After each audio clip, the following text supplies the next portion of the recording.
الحمد لله نحمده ونستعينه ونستغفره ونعوذ بالله من شرور أنفسنا ومن سيئات أعمالنا من يهده الله فلا مضل له ومن يضلل فلا هادي له وأشهد أن لا إله إلا الله وحده لا شريك له وأشهد أن محمدًا عبده ورسوله يا أيها الذين آمنوا اتقوا الله حق تقاته ولا تموتن إلا وأنتم مسلمون يا أيها الناس اتقوا ربكم الذي خلقكم من نفس واحدة وخلق منها زوجها وبث منهما رجالا كثيرا ونساء واتقوا الله الذي تساءلون به والأرحام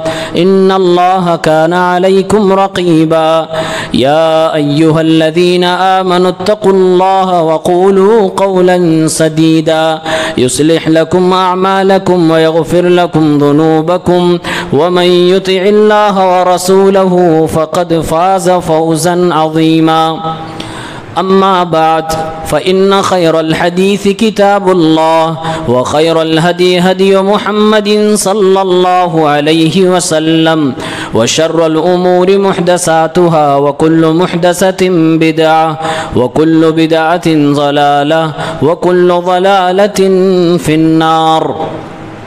أعوذ بالله من الشيطان الرجيم. بسم الله الرحمن الرحيم. وقفوهم إنهم مسؤولون.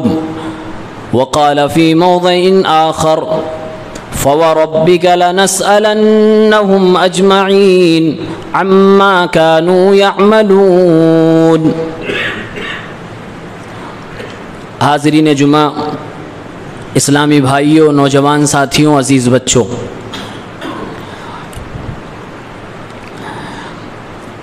انسان یوں ہی عبث و بیکار پیدا نہیں کیا گیا ہے. پیدا ہوتے ہی ہر انسان ذمہ دار ہوتا ہے. انسان ہونا ہی ذمہ دار ہونے کی دلیل ہے.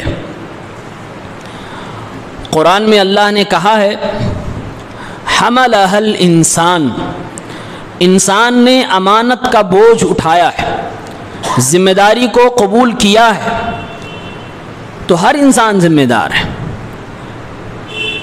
قرآن میں اللہ رب العالمین نے سورہ مومنون آیت نمبر 115 میں کہا افحسبتم انما خلقناکم عبثا وانکم الینا لا ترجعون. اے میرے بندو، کیا تم نے یہ سمجھ رکھا ہے، یہ گمان کر رکھا ہے کہ ہم نے تمہیں یوں ہی پیدا فرما دیا، بغیر کسی وجہ، بغیر کسی کام کے پیدا کر دیا. وَأَنَّكُمْ إِلَيْنَا لَا تُرْجَعُونَ، کیا یہ تم سمجھ بیٹھے ہو کہ تمہیں دوبارہ میرے پاس پلٹ کر نہیں آنا؟ یعنی اگر ایسا سمجھ رہے ہو تو غلط سمجھ رہے ہو. اللہ رب العالمین قرآن میں کہتا ہے اے میرے بندو، میں نے تمہیں عبث بیکار لا یعنی نہیں پیدا کیا. ہر بندے کے کندھے پر ذمہ داری رکھی گئی. سورہ ملک میں اللہ نے فرمایا الذی خلق الموت والحیات لیبلوکم ایکم احسن عملا. اللہ نے موت اور زندگی کو اس لیے پیدا فرمایا تاکہ انسانوں کو آزمائے کہ انسانوں میں سے کون ہے جو اچھے اعمال کر کے لاتا ہے. ہر انسان آزمائش کے لیے پیدا کیا گیا، اور آزمائش ذمہ داریوں سے ہوتی ہے. کبھی اللہ رب العالمین کسی کو بیٹا بنا کے آزماتا ہے، کسی کو بھائی بنا کے آزماتا ہے، کسی کو باپ بنا کے آزماتا ہے، کسی کو ماں بنا کے آزماتا ہے. زندگی کے مختلف مراحل میں انسان کے اوپر آزمائشیں آتی ہیں. یہ ذمہ داری ہے جس ذمہ داری کو لے کر ہم اور آپ چلتے ہیں پھرتے ہیں. اسی ذمہ داری کے ادا کرنے کا نام زندگی ہے. جو انسان ذمہ داری سے بھاگتا ہے پھر اس کے انسان ہونے پہ شک ہو جاتا ہے. ہم تو پیدا ہی ہوئے ہیں ذمہ داری کو لے کر. ایک چیز مشہور ہے کہ ذمہ داری کا بوجھ ہے. میں سمجھتا ہوں ذمہ داری کوئی بوجھ نہیں ہے، ذمہ داری وہ امیونٹی پاور ہے، ذمہ داری انسان کے اندر وہ احساس اور جذبہ ہے جس کی وجہ سے انسان کے اندر ہمت اور طاقت پیدا ہوتی ہے۔ ورنہ آپ عام زندگی میں دیکھ لیجئے، ایک انسان کمزور و ناتواں ہے، گھر میں بیٹھا ہے، خالی ہے، اس کے پاس کچھ بھی نہیں ہے، وہ اپنے آپ کو کمزور سمجھ رہا ہے، اس کا کانفیڈنس لیول گرا ہوا ہے، اس کے اوپر ذمہ داری ڈال دیجئے، اس کے اندر ایکٹیویٹی آ جاتی ہے، اس کے اندر طاقت آ جاتی ہے، پاور آ جاتی ہے۔ یہ تو مردوں کی اور جوانوں کی بات ہے، ایک عورت کو بھی جب ذمہ داری مل جاتی ہے وہ عورت بھی مردوں والا کام کرنے لگتی ہے۔ آپ اپنے سماج کے اندر ان بیوہ عورتوں کو دیکھ لیجئے، شوہر کی موجودگی میں وہ عورت کبھی بھی اپنے کندھے پہ اپنے سر پہ کوئی بوجھ نہیں اٹھائے گی، لیکن اگر شوہر کا انتقال ہو جائے، اپنے ہی بچوں کی ذمہ داری جب اپنے کندھوں پہ لے لیتی ہے، وہ عورت روزی روٹی کا بندوبست بھی کرنے لگتی ہے۔ اس عورت کو یہ بھی دیکھا جاتا اپنے بچوں کی تعلیم و تربیت کا بھی انتظام کرنے لگتی ہے، اور اپنے بچوں کو ساتھ میں لے کر ٹریول کرنا، سفر کرنا، ساری ذمہ داریاں وہ اپنے کندھوں پہ اٹھا لیتی ہے، اور ایک مرد کے جیسے وہ کام کرنے لگتی ہے۔ بس ذمہ داری کی وجہ سے اس عورت میں بھی طاقت و پاور آ جاتی ہے۔ ذمہ داری بوجھ نہیں ہے، ہمت انسان کو دیتی ہے، طاقت انسان کو فراہم کرتی ہے، اور ہر ذمہ داری کے بارے میں سوال ہونے والا۔ سورہ صافات آیت نمبر 24 میں اللہ نے فرمایا قیامت کے دن جب فرشتے انسانوں کو ہانک رہے ہوں گے، لے جا رہے ہوں گے، اللہ آواز دے گا وَقِفُوهُمْ إِنَّهُمْ مَسْئُولُونَ، اے میرے فرشتوں ان انسانوں کو روکو، ان کو ان کی جگہ پہ کھڑا کر دو، ان کو روک دو، انہم مسئولون، ان سے انتہائی سنگین اور اہم سوالات کرنے ہیں، ان کی ذمہ داریوں کے بارے میں ان سے پوچھنا ہے کہ ہم نے تمہیں اتنے سال زندگی عطا فرمائی، تم نے اپنی اس زندگی میں کون کون سی ذمہ داری کو نبھایا، ہم نے تمہیں اولاد جیسی نعمت عطا فرمائی، باپ بنے تو تم نے کون سی ذمہ داری نبھائی، ہم نے تمہیں شوہر بھی کسی عورت کا بنایا، تم نے ذمہ داری نبھائی کی نہیں نبھائی، تم بیٹے بنے، بھائی بنے، تم دنیا کے الگ الگ رتبے کو حاصل کیے، منصب کو حاصل کیے، تم نے ذمہ داری کو نبھایا کہ نہیں نبھایا۔ اللہ تعالیٰ قرآن میں قسم کھاتا ہے، سورہ ہجر کی آیت نمبر 92-93 اٹھائیں، اللہ رب العالمین نے اپنے ربوبیت کی قسم کھائی ہے، فَوَرَبِّكَ لَنَسْأَلَنَّهُمْ أَجْمَعِينَ عَمَّا كَانُوا يَعْمَلُونَ، اے میرے پیغمبر تیرے رب کی قسم ہے، اللہ رب العالمین اللہ کے نبی سے کہہ رہا ہے، اے میرے پیغمبر تیرے رب کی قسم ہے۔ محمد الرسول اللہ کا رب کون ہے؟ اللہ رب العالمین ہے، گویا کہ اللہ تعالیٰ اپنے ربوبیت کی قسم کھا رہا ہے اور یہ کہہ رہا ہے، اے میرے بندو میرے رب ہونے کی قسم ہے کہ میں تم سب سے سوال کروں گا، لَنَسْأَلَنَّهُمْ أَجْمَعِينَ، ساری کی ساری دنیا کے لوگوں سے میں سوال کروں گا، ضرور پوچھوں گا، سب کو کٹگھرے میں کھڑا کروں گا، عَمَّا كَانُوا يَعْمَلُونَ، دنیا میں جو بھی ہم کرتے ہیں سارے چیزوں کا، ہر چیز کا حساب دینا ہے، ہر چیز کی ذمہ داری کا جواب دینا ہے، اور یہ اللہ تعالیٰ سوال کرے گا۔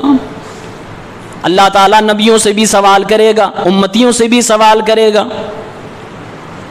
قرآن کریم سورہ اعراف کی آیت نمبر 6 میں اللہ نے فرمایا وَلَنَسْأَلَنَّ الَّذِينَ أُرْسِلَ إِلَيْهِمْ وَلَنَسْأَلَنَّ الْمُرْسَلِينَ، میں ضرور کل قیامت کے دن ان بندوں سے بھی سوال کروں گا جن بندوں کی طرف کوئی رسول بھیجا گیا، کوئی نبی آیا، کوئی بتانے والا آیا، کوئی ڈرانے والا آیا۔ رسولوں کو آ جانا، نبیوں کا آ جانا، نبی کے وارثین کا آپ کی بستی میں آ جانا آپ کے لیے سوال پیدا کر دیتا ہے۔ اللہ سوال کرے گا ماذا اجبتم المرسلین، جب میرے بتانے والے گئے، قرآن سنانے والے گئے، میرے نبی کا پیغام سنانے والے گئے، لاکھوں انبیاء میرے تمہارے پاس جب گئے، تم نے میرے نبیوں کا کیا جواب دیا، تم نے میری کتاب کا کیا جواب دیا، تم نے ہمارے نبی کی تعلیمات کا کیا جواب دیا، ماذا اجبتم المرسلین۔ اور آگے اللہ نے فرمایا وَلَنَسْأَلَنَّ الْمُرْسَلِينَ، نبیوں سے بھی ان کی ذمہ داری کے بارے میں پوچھوں گا کہ تم کو میں نے منصب نبوت پہ بٹھایا تھا، تم کو میں نے انسانوں میں سب سے بڑا عہدہ اور رتبہ عطا فرمایا, تمہیں نبی بنایا. اے میرے نبیوں بتاؤ, اے میرے پیغمبروں بتاؤ, تم نے میرا پیغام میرے بندوں تک پہنچایا کہ نہیں؟ نبیوں سے بھی ان کی ذمہ داری کے بارے میں سوال ہوگا, امتیوں سے بھی ہوگا, کوئی سوال سے بچنے والا نہیں ہے. اگر اللہ تعالیٰ ہمیں دھن دے رہا ہے, دولت دے رہا ہے, مال دے رہا ہے, اولاد دے رہا ہے, حسن و جمال دے رہا ہے, گاڑی دے رہا ہے, دنیا میں جتنی نعمتیں آپ کو ملتی جائیں گی اتنی ہی آپ کی ذمہ داری بڑھتی چلی جائے گی.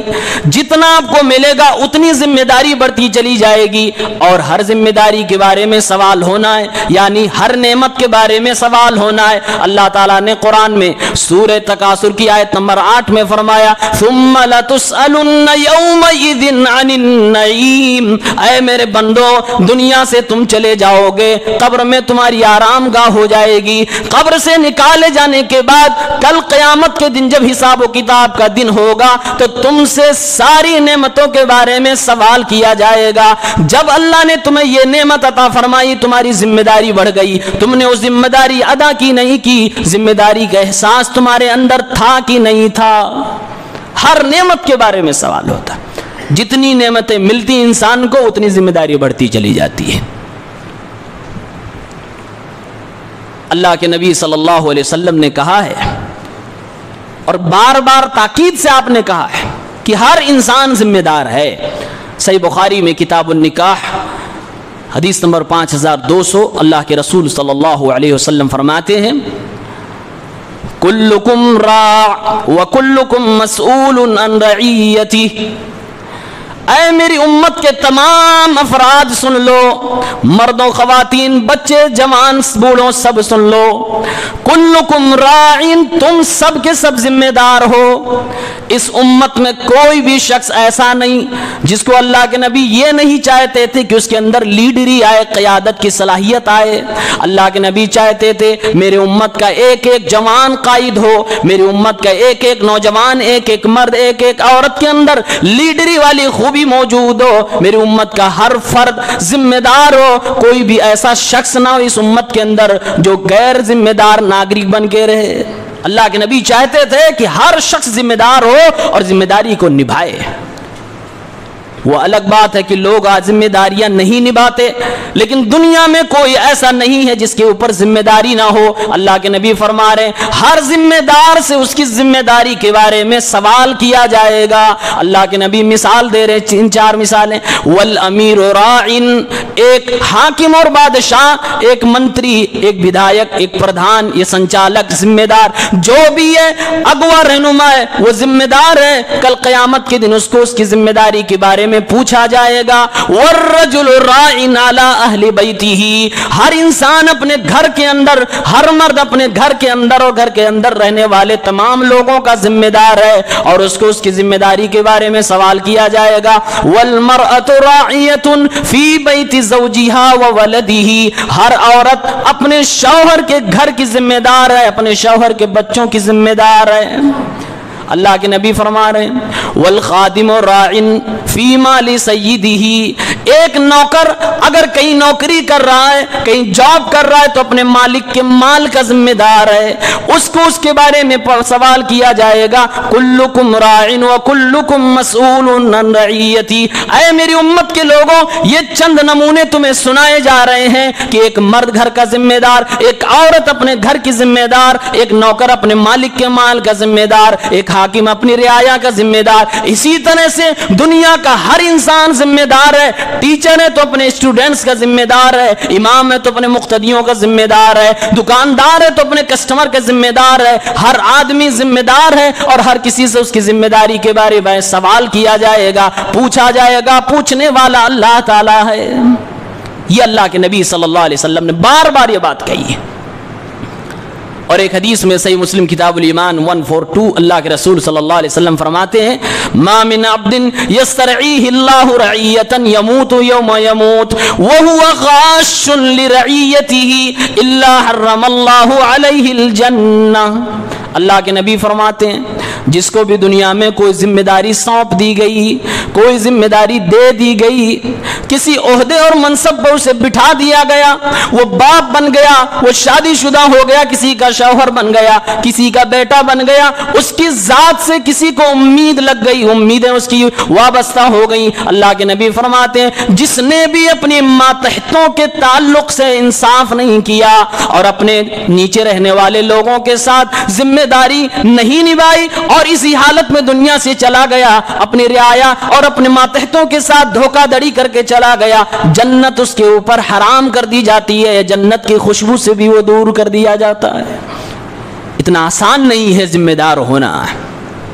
شاعر نے کہا ہے رات کی دھڑکن جب تک چلتی رہتی ہے سوتا نہیں ہوں میں، ذمہ داری ہوتی ہے۔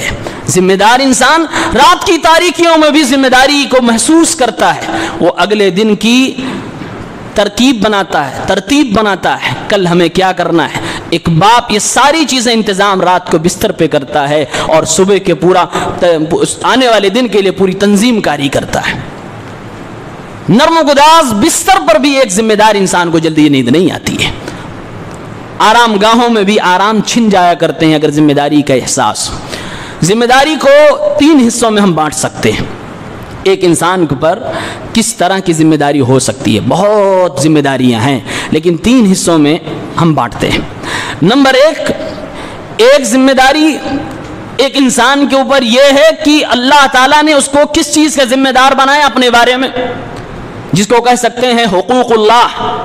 اللہ تعالیٰ کا کیا حق ایک انسان کے اوپر ہے، یہ ہمارے اوپر ذمہ داری ہے۔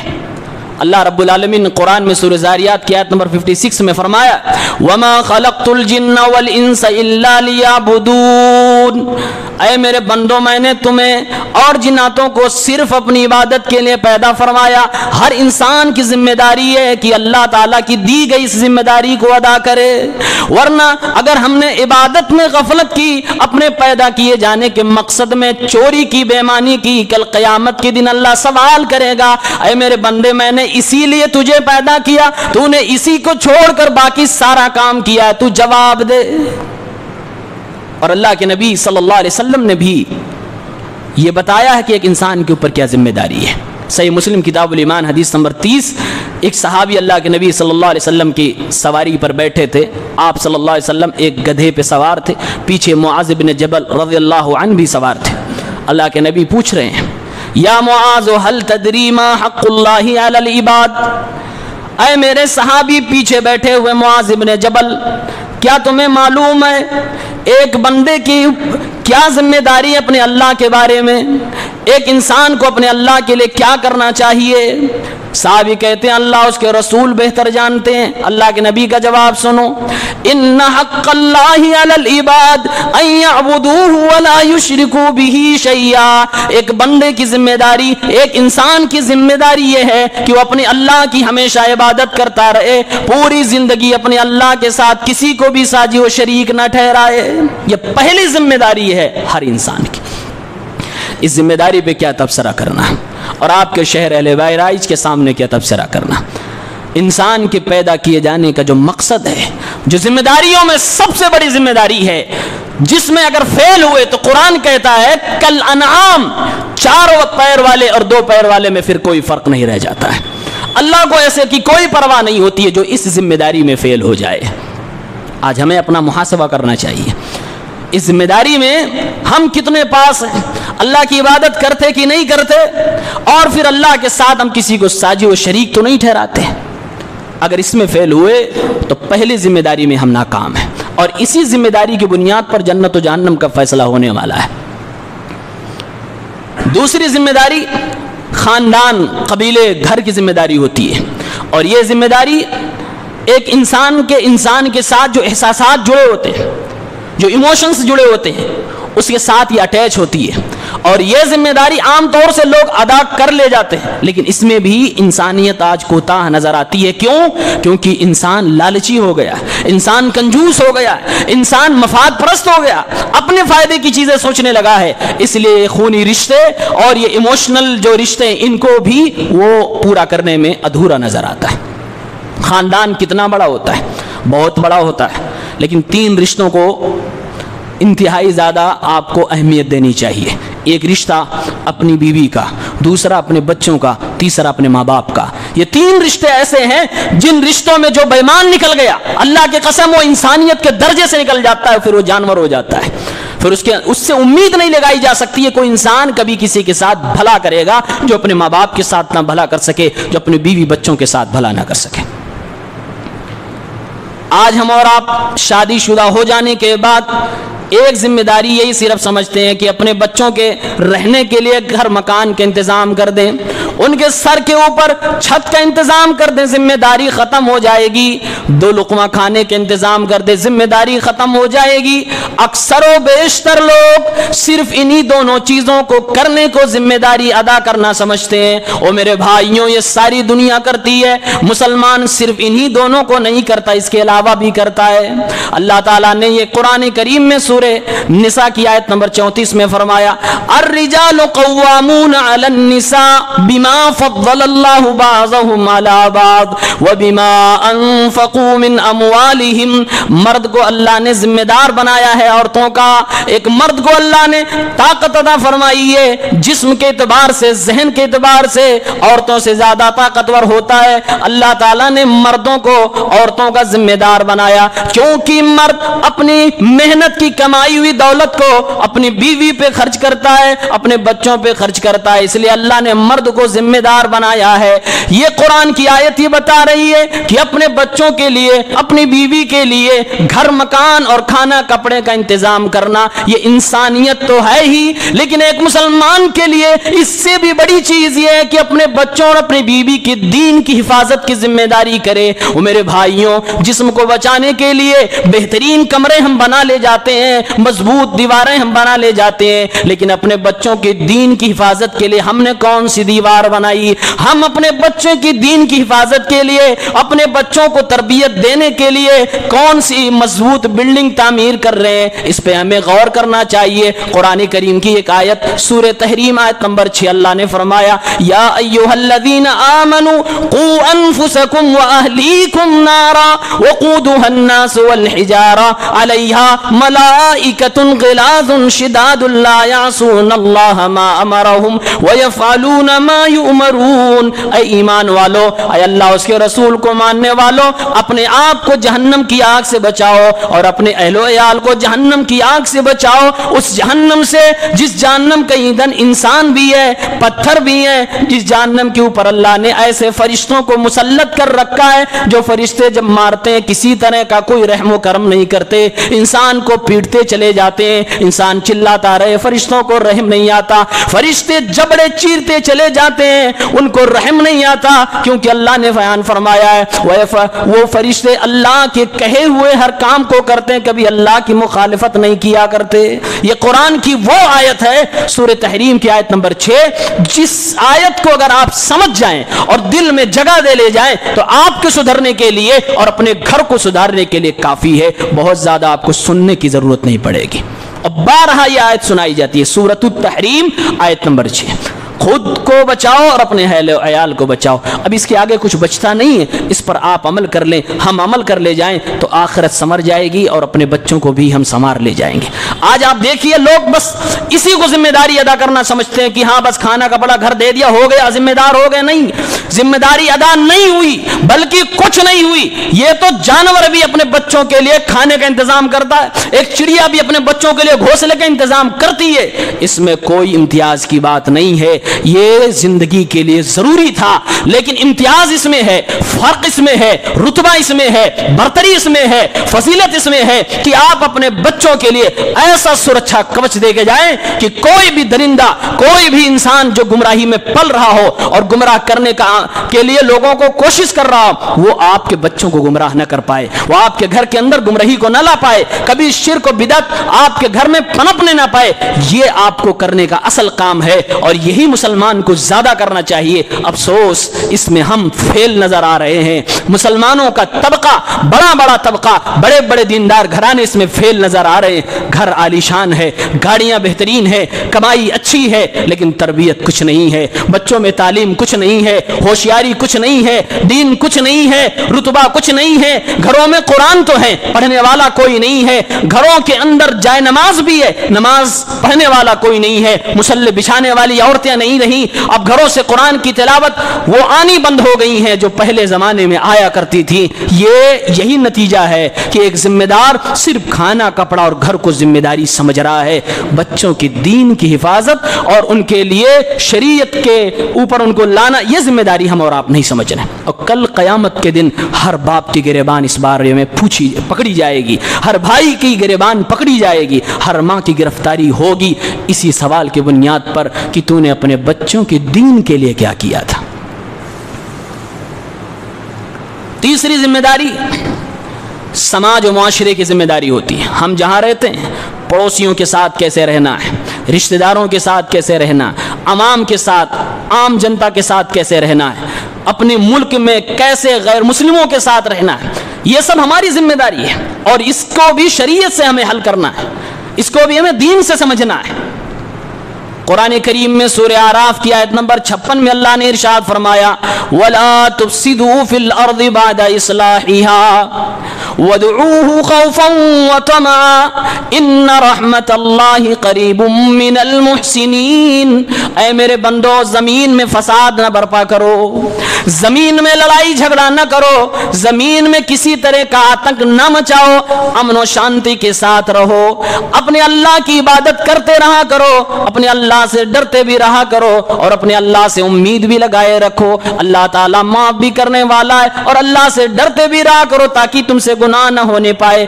ان رحمت اللہ قریب من المحسنین, یقیناً اللہ تعالیٰ کی رحمت محسن یعنی احسان کرنے والوں کے بہت قریب ہے. اللہ تعالیٰ نے حکم دے دیا اے میرے بندو زمین میں فساد نہ برپا کرنا. قرآن کریم مسلمانوں کو کہہ رہا ہے اے مسلمانوں, جس جگہ پہ تم رہو تمہارے اوپر ذمہ داری ہے کہ تم سے کوئی آدمی تنگ نہ ہونے پائے. اور اسلام تو اسی کو کہتے ہیں کہ آپ اپنے ہاتھ سے اپنے زبان سے دوسرے کو تکلیف نہ دیں. المسلم من سلم المسلمون من لسانه ويده. اللہ کے نبی فرما رہے مسلمان حقیقت میں تو وہی ہے جس کے ہاتھ اور زبان سے دوسرے لوگ محفوظ رہیں. اگر ہم نماز پڑھ پڑھ کے, حج کر کر کے, عمرے پہ عمرے کر کے اپنی پیشانیوں پہ گھٹے بنا لیں اور ہمارا معاشرے و سماج کے اندر بڑا دینی اسٹیٹس بن جائے, لیکن ہمارا پڑوسی ہم سے ناراض رہے, ہمارے رشتہ دار ہم سے بات نہ کرنا چاہیں, ہمارے پاس بیٹھنا نہ چاہیں, میرے بھائیوں اپنے اسلام پہ غور کرو. آپ کے اسلام میں ابھی بھی کمی ہے, اور یہ چھوٹی کمی نہیں بہت بڑی کمی ہے. اسلام تو سکھاتا ہے ایک انسان کے ساتھ کیسے رہے گا, ایک انسان اپنے اللہ کے ساتھ کیسے رہے گا. آپ نے اپنا رشتہ اللہ کے ساتھ بہترین تو بنانے کی کوشش کر لی, لیکن انسانوں کے ساتھ, اللہ کے دوسرے بندوں کے ساتھ آپ کا رشتہ کیسا ہوگا, اس میں آپ کو تاہ نظر آئے. آج دیکھیے سماج کے اندر ذمہ داری کی بات آئی ہے, لوگ صرف پیسہ کما لینا, کھا لینا, خرچ کر دینا اسی کو سب سے بڑی ذمہ داری سمجھ رہے ہیں. آج لوگ ماں باپ کے اوپر خرچ بھی نہیں کر رہے ہیں جبکہ ایک ذمہ داری کے اندر داخل ہے. آج لوگ جو کما کر اپنے ماں باپ کے اوپر خرچ بھی کر رہے ہیں وہ سمجھ رہے ہیں ہم اپنی ذمہ داری ادا کر چکے ہیں. میرے بھائیوں حقیقت سے یقین سے میں کہہ رہا ہوں دنیا میں کچھ رشتے ایسے ہوتے ہیں جہاں خرچ کر دینے سے وہ ذمہ داری ختم نہیں ہوتی, وہاں وقت بھی دینا ہوتا ہے, وہاں ایموشن اور جذبات بھی جڑے ہوتے ہیں, وہاں آپ کو ٹائم دینا ہوگا, ان کے پاس آپ کو بیٹھنا ہوگا. آج دنیا میں نہ جانے کتنے ایسے ماں باپ ہیں جو اپنے بچوں کے ساتھ بیٹھنے کے لیے ترس جاتے ہیں, جو اپنے بچوں سے دو بات کرنے کے لیے ترس جاتے ہیں, جو اپنے بچوں کے ساتھ ایک وقت کا کھانا کھانے کے لیے ترس جاتے ہیں. وہی بچے اگر دیندار ہیں, دینی مزاج کے ہیں, مجبور نہیں ہیں تو اپنے ماں باپ پر پر خرچ تو کر دیتے ہیں، ان کے لیے کپڑے کا انتظام کر دیتے ہیں، ان کو سب کچھ دے رہے ہیں لیکن ٹائم نہیں دے رہے ہیں۔ میرے بھائیوں، دنیا میں کچھ ایسے رشتے ہیں جہاں آپ کو خرچ کرنے کے ساتھ ساتھ اپنا وقت بھی دینا پڑے گا، ٹائم بھی دینا پڑے گا، کچھ پیار و محبت کی باتیں بھی کرنی پڑے گی۔ ان رشتوں میں سب سے بہترین رشتہ ماں باپ کا رشتہ ہوتا ہے۔ اللہ کی قسم ہے، کوئی دنیا کے اندر شاید ایسے ماں باپ ہوں جو یہ چاہتے ہوں کہ میرا بیٹا مجھے صرف پیسے دے دے، ہمیں اس سے ملنے کی ضرورت نہیں۔ وہ پیار کی نگاہوں سے مائیں پلکیں بچھا کر اپنے بچوں کا انتظار کرتی ہیں۔ باپ اپنے ساتھ اپنے بچے کو بیٹھتا ہوا اٹھتا ہوا دیکھنا چاہتا ہے۔ وہ لوگ خوش نصیب ہیں جو لوگ اپنے ماں باپ کے ساتھ رہ کر روزی روٹی کا انتظام کر لے جا رہے ہیں۔ وہ لوگ دنیا کے انتہائی خوش نصیب انسان ہیں جن کو اللہ نے اتنا دے رکھا ہے، وہ صلاحیت دے رکھی ہے کہ اپنے ماں باپ کے ساتھ صبح و شام رہتے بھی ہیں، صبح و شام ماں باپ کا دیدار بھی کر لیتے ہیں اور اپنی روزی روٹی کا انتظام کر لیتے ہیں۔ ورنہ دنیا میں کتنے ایسے مجبور بھی ہیں جن کو روزی روٹی نے، 2 وقت کے کھانے نے اور بچوں کی مسکراہٹ نے، بچوں کی تعلیم و تربیت نے اپنوں سے کافی دور کر دیا ہے۔ اگر یہ مصیبت آپ کے ساتھ نہیں، یہ مجبوری آپ کے ساتھ نہیں، تو ضرور ماں باپ کی قدر کریں، ضرور اپنے ماں باپ کو ٹائم دیں، خرچ کریں۔ کسی نے بڑی خوبصورت بات کہی ہے کہ جب بچہ بڑا ہو کے اپنے باپ سے ایک بار یہ کہہ دیتا ہے ابا آپ جیسا چاہیں ویسا کریں، جیسا آپ بہتر سمجھے ویسا کریں، یہ جملہ ایک جوان بیٹے کا اپنے باپ کے لیے کہنا اتنا قیمتی ہوتا ہے، اتنا بہترین جملہ ہوتا ہے کہ ایک بوڑھا باپ بھی اس جملے سے جوان ہو جاتا ہے، اس کے چہرے میں خوشی آ جاتی ہے، اس کو احساس ہوتا ہے کہ یہ میرے بڑھاپے کی لاٹھی ہے۔ پھر وہ بوڑھا باپ اپنے کو بوڑھا تسلیم نہیں کرتا۔ اور اگر یہی بیٹا بڑا ہو جائے اور اپنے باپ کو کہنے لگے بڈھا سٹھیا گیا ہے، اس کو تو کچھ آتا نہیں، آپ کو کچھ پتا ہی نہیں ہے، یقین مانیے وہ باپ اگر جوان بھی ہے تو اپنے پیر کے نیچے زمین کو دھستا ہوا دیکھتا ہے، زمین کو پھٹتے ہوئے دیکھتا ہے۔ جوانی میں بھی وہ باپ بوڑھا ہو جاتا ہے۔ قدر کرنا سیکھیں، یہ ذمہ داری ہے باپ اپنے بچوں کی، ایک جوان کی ذمہ داری ہے، ایک اولاد کی ذمہ داری ہے۔ اس ذمہ داری کو کبھی بھی کم نہ لیں۔ پڑوسیوں کے ساتھ، رشتہ داروں کے ساتھ، عوام کے ساتھ، اپنے ملک کے ساتھ ہمیشہ وفادار بن کے رہیں۔ اسلام کبھی نہیں سکھاتا ہے کہ تم جہاں رہو وہاں کسی طرح کا اپدرو، کسی طرح کا فساد کرو۔ اسلام تو فساد کے ہمیشہ سے خلاف رہا ہے اور اپنے ملک کے مفاد میں ہر انسان کو رہنا چاہیے، یہ شریعت کی کوئی خلاف ورزی نہیں ہے۔ آپ جس زمین پر رہتے ہیں، جس زمین کی ہواؤں کو سانس لیتے ہیں، اپنے اندر لیتے ہیں، جس زمین میں پیدا ہوئے، جس زمین میں مرنے کے بعد آپ کو اس کی مٹی کے اندر جانا ہے، اس زمین کے ساتھ وفادار رہنا، یہ آپ کے انسان ہونے کی دلیل ہے، آپ کے صحیح مسلمان ہونے کی دلیل ہے۔ کبھی بھی اپنے وطن سے غداری نہ کریں، کبھی بھی اپنے وطن سے بے وفائی نہ کریں، یہ اسلام کا مزاج ہے۔ اسلام کسی بے وفا اور غدار کو کبھی نہیں پالتا ہے، ہمیشہ مسلمان وفادار ہوتا ہے۔ میرے پیغمبر اگر زبان دے دیتے 4 دن اپنی جگہ پہ کھڑے رہتے، ہلا نہیں کرتے تھے کیونکہ کسی کو زبان دی ہو۔ مسلمان بے وفا نکل جائے، غدار نکل جائے اور زبان دے کے مکر جائے، یہ مسلمان نہیں ہوتا، یہ مسلمان نہیں ہوتا۔ مسلمان وہ ہے کہ زبان دینے کے بعد وہ اپنی جگہ پہ قائم رہتا ہے، رات گزر جائے، دن گزر جائے، وہ بدلتا نہیں ہے۔ ذمہ داری کا احساس، دیکھیے ذمہ داری سب کے اوپر ہے، یہ ہم لوگوں نے جان لیا، لیکن ذمہ داری ادا پھر کیوں لوگ نہیں کر رہے ہیں؟ ایک ہی وجہ ہے، احساس جس کو ہے وہ ادا کر رہا ہے، جس کو نہیں احساس ہے وہ نہیں ادا کر رہا ہے۔ قرآن میں سورہ یاسین کے اندر آیت نمبر 20 اور 27 دیکھیں، ایک مثال اللہ نے دی ہے، وَجَاءَ مِنْ أَقْصَى الْمَدِينَةِ رَجُلٌ يَسْعَى قَالَ يَا قَوْمِ اتَّبِعُوا الْمُرْسَلِينَ۔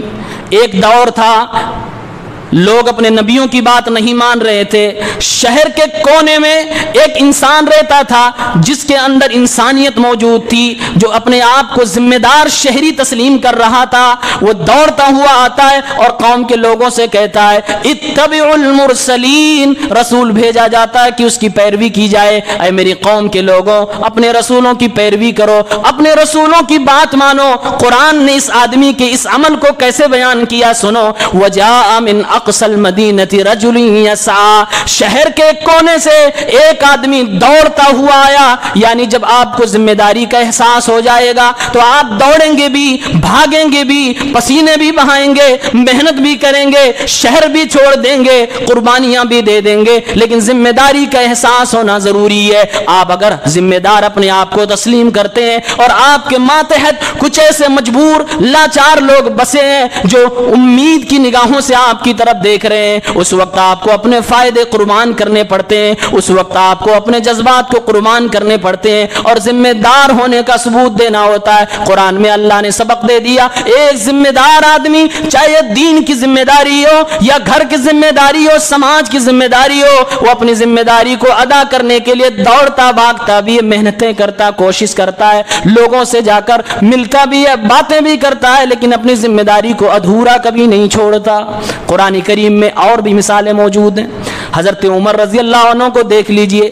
حضرت عمر کے بارے میں آتا ہے جب وہ خلیفہ بن گئے تو کہتے تھے اللہ کی قسم ہے میں مدینے کے اندر موجود ہوں لیکن دریائے فرات کے اوپر اگر کوئی بکری وہاں پر غائب ہو جائے اور بھولی بسری وہاں پر چلی جائے، بھوکو پیاسے اگر وہ بکری بھی مر جائے تو عمر یہ بات مانتا ہے کل قیامت کے دن اس بکری کے بارے میں بھی مجھے جواب دینا ہوگا کہ میری سلطنت میں بھوکی پیاسی مر گئی. یہ عمر رضی اللہ تعالیٰ عنہ کو اپنی بادشاہت، اپنی خلافت کی ذمہ داری کا احساس تھا، تب اس طرح کی سوچ تھی. البدایہ و نہایہ کے اندر حضرت عمر کے بارے میں آتا ہے حضرت عمر رات میں ایک دن گشت کرنے کے لیے نکلے، ساتھ میں ان کا نوکر اسلم بھی تھا، غلام کو ساتھ میں لے کر نکلے. کچھ دوری پر مدینے کے اندر کچھ لوگ تمبو لگا کر، ٹینٹ لگا کر رات میں آرام کر رہے تھے. حضرت عمر نے دیکھا لائٹ جل رہی ہے، کہا اپنے غلام سے اسلم چلو وہاں چلتے ہیں، اپنی رعایا کی خبرگیری کرتے ہیں. حضرت عمر گئے، لائٹ جل رہی ہے، سلام کرتے ہیں السلام علیکم یا اہل الضوء، اے روشنی والوں، لیمپ میں زندگی گزارنے والوں، ٹینٹ میں زندگی گزارنے والوں، تم پر اللہ کی سلامتی ہو. آواز اندر سے آتی ہے ایک خاتون کی، ایک عورت کی، وعلیکم السلام، جواب دیتی ہے. حضرت عمر سوال کرتے ہیں کیا میں تمہارے پاس آ جاؤں، اجازت دیتی ہو یا پھر میں چلا جاؤں؟ وہ عورت جواب دیتی ہے ارادہ اگر ٹھیک ہے، نیک ارادے سے آئے ہو تو آؤ، اہلاً و سہلاً، اور اگر برے ارادے سے آئے تو چلے جاؤ، میں اللہ کی پناہ چاہتی ہوں. حضرت عمر رضی اللہ تعالیٰ عنہ کہتے ہیں ارادہ ہمارا ٹھیک ہے. ذرا قریب گئے تو دیکھ رہے ہیں بچوں کے رونے کی آواز آ رہی ہے. کہتے ہیں ما بالکم ہؤلاء الصبیان یتزاغون، کیا بات ہے یہ بچے رو کیوں رہے ہیں، تمہارا کیا حال چال ہے، کیا پریشانی ہے؟ وہ عورت کہتی ہے من الجوع، یہ بچے بھوک کی وجہ سے رو رہے ہیں. شام ہو گئی، رات کا اندھیرا چھا گیا، ٹھنڈ ہوائیں بھی چل رہی ہیں، ٹینٹ میں زندگی گزار رہے اور یہ بچے بھوک سے بھی پریشان ہیں. حضرت عمر کی نگاہ ایک ہانڈی پہ پڑتی ہے جس کے نیچے ایندھن جل رہا ہے اور اس کے اندر کچھ پک رہا ہے. حضرت عمر پوچھتے ہیں کہ اے خاتون یہ بتا اس ہانڈی کے اندر کون سی چیز پکا رہی ہو؟ اس نے کہا اس کے اندر سوائے پتھر کے کچھ بھی نہیں ہے، پتھر کو میں ابال رہی ہوں تاکہ بچوں کو احساس رہے کہ ابھی تھوڑی دیر کے بعد کھانا ملے گا، اور اسی احساس کے ساتھ وہ خواب غفلت میں یعنی کہ نیند میں چلے جائیں گے، سو جائیں گے، پھر صبح ہوگی اللہ کچھ نہ کچھ انتظام ضرور کر دے گا. حضرت عمر سے وہ عورت کہتی ہے اللہ یحکم بیننا و بین عمر، یہ ہماری حالت ہے اور ہمارا امیر المومنین عمر اپنے گھر میں موجود ہے. کل قیامت کے دن جب اللہ تعالی ہمیں اپنے سامنے کھڑا کرے گا میں عمر کی شکایت کروں گی، میں امیر المومنین کی شکایت اللہ رب العالمین سے کروں گی. اس عورت کو یہ پتا نہیں تھا کہ سامنے والا ہی عمر ہے، سامنے والا ہی حضرت عمر رضی اللہ تعالیٰ عنہ امیر المومنین ہے. حضرت عمر فوراً کہتے ہیں خاتون ذرا ٹھہرو، میں تھوڑی دیر کے اندر واپس آتا ہوں. اپنے خادم کو لے کر اپنے گھر واپس گئے اور حضرت عمر کھانے پینے کی چیزیں ایک بوریے کے اندر بھرتے ہیں اور اس کے بعد اپنے کندھے پہ اٹھانے لگتے ہیں. غلام کہتا ہے او آقا امیر المومنین آپ میرے کندھے پہ اٹھا دیجئے، میں پہنچا دوں گا، آپ کے ساتھ میں چلوں گا. حضرت عمر فرماتے ہیں او میرے غلام اسلم، اس دنیا کے اندر تم نے سنا نہیں نہیں. اس خاتون نے کل قیامت کے دن میری شکایت کی بات کی ہے, تیری شکایت کی بات نہیں کہی.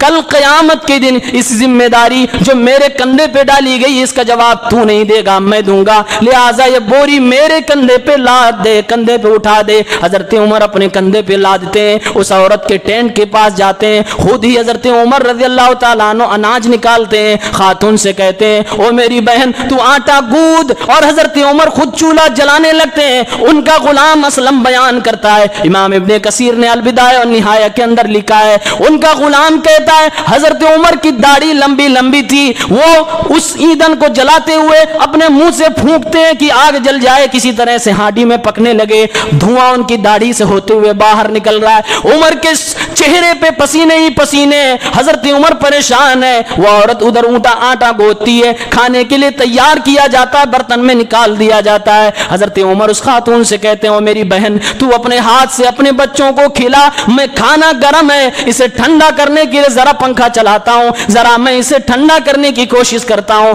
تو اپنے بچوں کو کھلا. کھلاتی جاتی ہے جب تک وہ بچے سیراب نہیں ہو جاتے, کھلایا جا رہا ہے. کھلانے کے بعد حضرت عمر وہاں سے چلنے لگتے ہیں, کہتے ہیں میری بہن کل تو عمر سے ملنے کے لیے ضرور آنا, کل تو عمر سے شکایت کرنے کے لیے ضرور آنا. اس طرح سے بے آب ہو گیا, صحرا میں اپنی زندگی گزار رہی ہو, شاید عمر کو تیرے بارے میں پتہ ہی نہ ہو. وہ کہتی ہے ٹھیک ہے میں کل آؤں گی. اگلے دن جب وہ دربار خلافت میں پہنچتی ہے, نظر پڑتی ہے, فوراً وہ سمجھ جاتی ہے رات کے اندر جو اللہ کا فرشتہ آیا تھا وہ تو یہی تھا. کہنے لگتی ہے مجھے معاف کر دیجئے, مجھے نہیں معلوم تھا کہ عمر آپ ہی ہو. یہ حضرت عمر رضی اللہ عنہ کو ذمہ داری کا احساس تھا, جو رات کی تاریکی میں اپنی ذمہ داری کی وجہ سے گلیوں میں چلا کرتے, غریبوں کے بارے میں دیکھا کرتے, سوچا کرتے اور ان کے لیے انتظام کیا کرتے تھے. ذمہ داری کا احساس ہونا یہ اصل بات ہے, اور یقین مانیے یہ بات چھوٹی ہے. اگر ذمہ داری کا احساس ہو تو ایک بیٹا صحیح بیٹا ہوگا, ایک شوہر صحیح شوہر ہوگا, ایک باپ اپنے حقوق ادا کرے گا, کبھی بھی کسی کے ساتھ آپ غداری نہیں کریں گے. شرط یہ ہے کہ آپ ذمہ دار ہوں اور احساس کے ساتھ ذمہ دار ہو. یہی آج کے اس خطبے کا پیغام ہے کہ ہر انسان کو ایک ذمہ دار مسلمان بننا ہے, ہر انسان کو ایک ذمہ دار باپ, ایک ذمہ دار شوہر, ایک ذمہ دار بیٹا, ایک ذمہ دار بیوی, ایک ذمہ دار ماں, ایک ذمہ دار بہن. اگر ہر مسلمان ایسا بن جائے انقلاب آئے گا. اور آج کے دور میں حضرت عمر جیسا احساس ذمہ داری اگر ہمارے اندر پیدا ہو جائے, گھروں میں انقلاب آئے گا, گاؤں میں انقلاب آئے گا, شہروں میں انقلاب آئے گا, تبدیلیاں ضرور آئیں گی. ذمہ داری کا احساس ہونا چاہیے. آج ہم اپنی ذمہ داریوں سے غافل ہیں, نہ اللہ کے حقوق ادا کر رہے ہیں, نہ اپنوں کے نہ غیروں کے حقوق ادا کر رہے ہیں. اللہ تعالیٰ سے دعا کریے اللہ رب العالمین ہم سب کے اندر احساس ذمہ داری پیدا فرما دے.